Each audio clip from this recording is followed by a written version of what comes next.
Welcome to the Never Ending Backlog podcast, your place for short reviews from a gamer with the goal of reducing his backlog.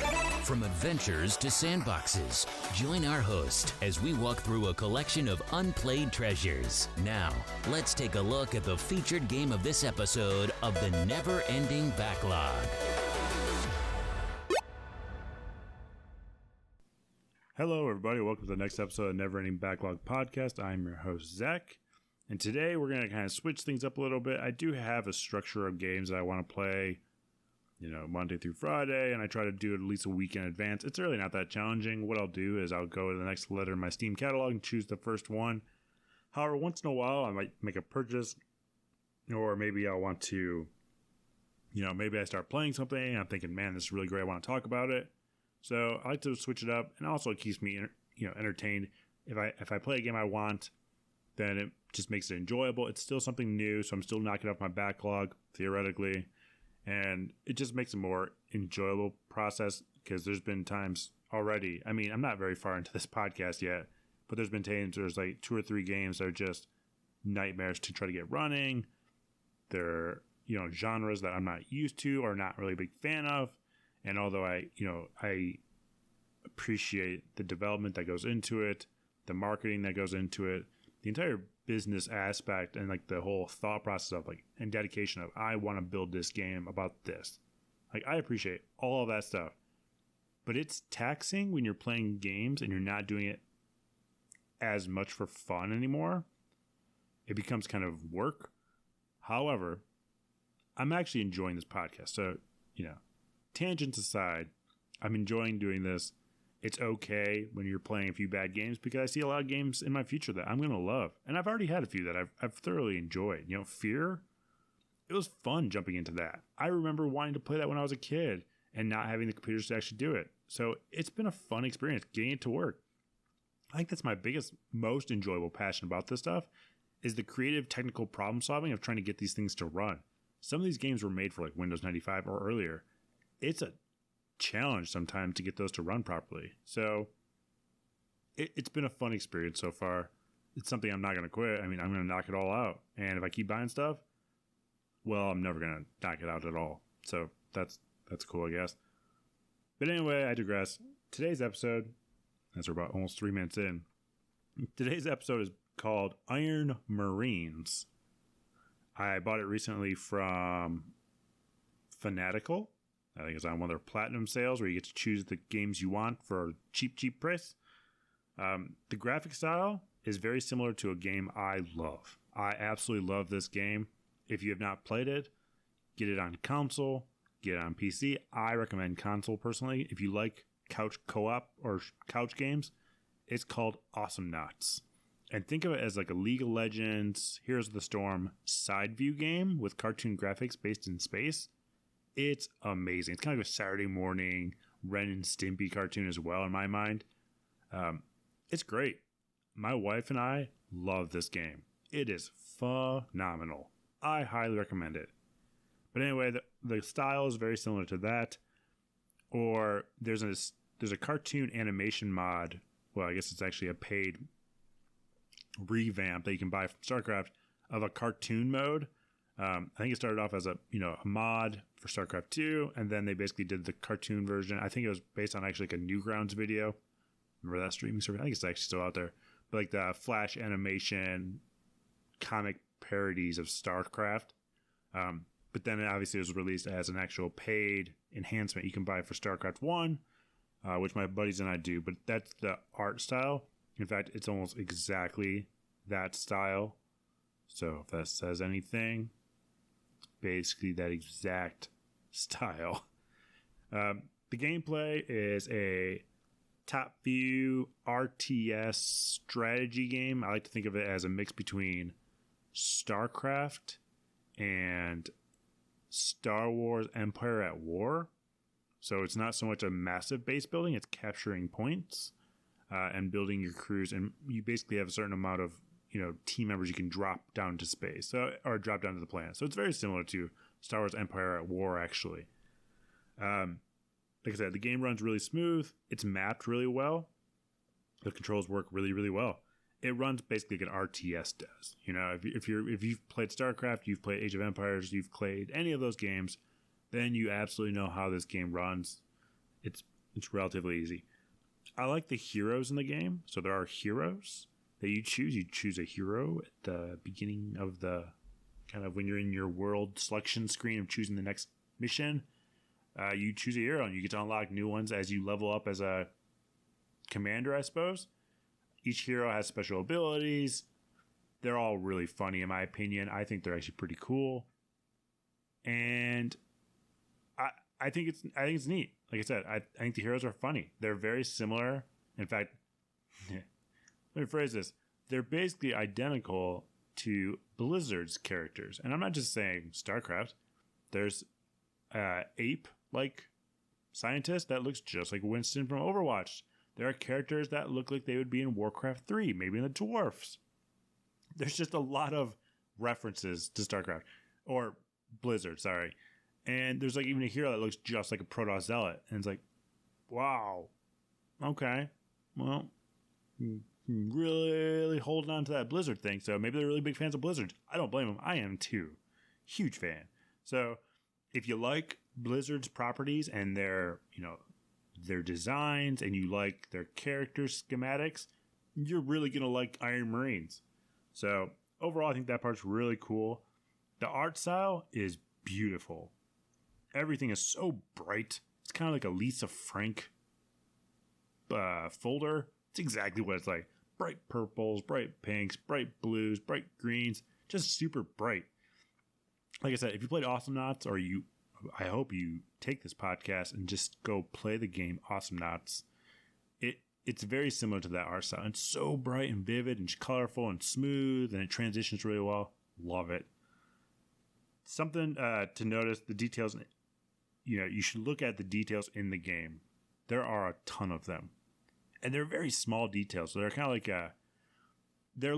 think of looking at a Where's Waldo book and just look at everything that's not Waldo. Look at the, people wearing special hats, doing funny functions, random dogs and cats or spacemen showing up. That's what this game's kind of like. It's like an I Spy book, essentially. You're looking at this map and you're focused on moving your units across the map and all that stuff. And then you'll see like a little teeny house in the corner, and there will be a Star Trek character. Like so far, I think I've saved Kirk and I've saved Picard. And they're really small. I mean, they're indistinguishable. But you can click them and they actually teleport up. And the cool thing about this game is it doesn't do anything in the game, except it does give you achievements in the game. So it's like you're playing I Spy while playing a StarCraft Empire at War RTS game. And I think those type of details really show a lot about the developer. It shows what they're passionate about, and it adds a cool environment overall. There is a really nice tech tree in the game. There's a nice item shop, and there's achievements and points, basically. So it has everything you'd expect from an RTS game. You level up your hero to give him new stats. You level up your kind of main commander who you play as to get new heroes. You have tech trees to increase, your buildings that you do get. You have achievements to earn points for your tech trees. There's just a lot of stuff, and it has a lot of depth to it, but it's not a complicated depth. It's not like this tech tree of like a Final Fantasy game where it just sprawls for days. It's very minimal. It's linear. It works pretty well overall. I think it's really nice. Like I said, it has command points. You capture base modules. You upgrade bases similar to a tower defense game, which you'll see why I say that, the tower defense component. But overall, it works really well. Units are controlled as squads. So if, maybe 2 out of your 3 people in that squad die, then they can regenerate and more people can come back. It's very similar to my favorite RTS game of all time. Now, I'm a big fan of Age of Empires. All of them, even 3. Really liked 3. I have a lot of good memories there. But my number one favorite RTS game of all time is Lord of the Rings Battle for Middle-earth. Now, I have Battle for Middle-earth 2, The Witch King. I have all those ones. But number one was my favorite. Beyond the fact that you start with bases with walls that your units could go on to. Now, I know Stronghold and those games, you can do that as well. But there's not many direct RTS control games that allow you to actually go on the walls and shoot down and gives you the advantage. That's rare. Really, really rare. So beyond that part, there's also heroes that you upgrade. So very similar to this game. But you have squads that you upgrade, which I think is really cool. And, if some of them die, maybe like a trebuchet hits some and multiple ones die, they can go back in your base and respawn, and you don't have to rebuild all these new characters. You just keep on making them stronger. So it has kind of moments like that in this game as well. So it really does. It hits on a lot of the game types I like. So it's basically made for Zach. This game has a lot of great units. All of them are, like I said, are similar to Starcraft, kind of a Warhammer for the most part. They do have Overwatch characters, Warcraft characters, all those kind of things. The game does have fun side missions to level up your character and earn credits to level up your tech tree. There was one where basically you have to capture all of these command points and hold out for a certain amount of time. There were some where you basically, it's like a wave defense kind of a thing, so you don't want any of them to actually go to the portal to teleport off the map. So you're building these little turrets and stuff like that because that's what your hero calls down. There's a lot of things like that. There's a lot of, like I said, depth to this game, and I think that's really, really cool. There is some downsides to this game, though, I will say. The first and foremost problem I have with this game, and I have a big problem with any RTS game that doesn't have this, which is multiplayer. I play RTS games because I love playing with my friends. It's a slower, casual type of game. We play Starcraft 2 and all those, but we are not like the Starcraft 2 online players. We don't do the esports thing because we purposely take our time. We will spend 4 hours on a match. We love it. We don't rush. We take our time. We have conversations. We have a couple drinks. We just have a good night of it. And it's a relaxing environment. We talk about life. And, we don't treat it like this. We need to rush real fast. We deplete every resource on the map. And it is a blast. So the fact that this doesn't have multiplayer, it's a bummer. These would be really quick missions, though, I would say. I mean, I spend about 5-10 minutes on a mission. You zip through it. So, and there is no skirmish mode either because it's all campaign driven. The graphics are really good, like I mentioned. It's clean, it's crisp. But the aspect ratio for triple monitor is messed up. So I'm not going to jump into the resolution thing again. But needless to say, it allows it. Doesn't really support it, though. It stretches it out really far. So I played it at 1920 by 1080. Worked really well. Liked it. Stayed on my middle screen.